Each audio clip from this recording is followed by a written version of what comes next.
എൻ്റെ പേര് നിഹാൽ. ഞാൻ കാട്ടാമ്പള്ളി സ്കൂളിലെ ഒരു വിദ്യാർത്ഥിയാണ്. നമ്മളിവിടെ ഒരു കോയിനും ഗ്ലാസും വെള്ളവും വെച്ച് ഒരു പരീക്ഷണം ചെയ്യാൻ പോവുകയാണ്. എൻ്റെ പേര് അമർനാഥ്. ഞാൻ കാട്ടാമ്പള്ളി UPSലെ 6ാം ക്ലാസ് പഠിക്കുന്ന ഒരു വിദ്യാർത്ഥിയാണ്.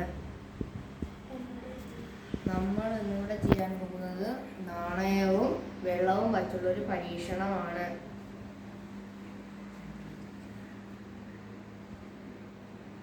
ഗ്ലാസ് എടുത്ത് അതിന് മുകളിലേക്ക് വെക്കും. ഇപ്പോൾ നിനക്ക് ഈ ഗ്ലാസ് കാണാൻ ഈ കോയിൻ കാണാൻ സാധിക്കുന്നുണ്ടോ? അതെ. ഇപ്പോൾ നമ്മൾ അതിലേക്ക് വെള്ളം ഒഴിക്കുകയാണ്.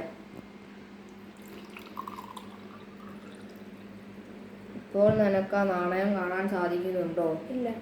ഇതിന് കാരണമാണ് ടോട്ടൽ ഇന്ത്യൻ റിഫ്ലക്ഷൻ.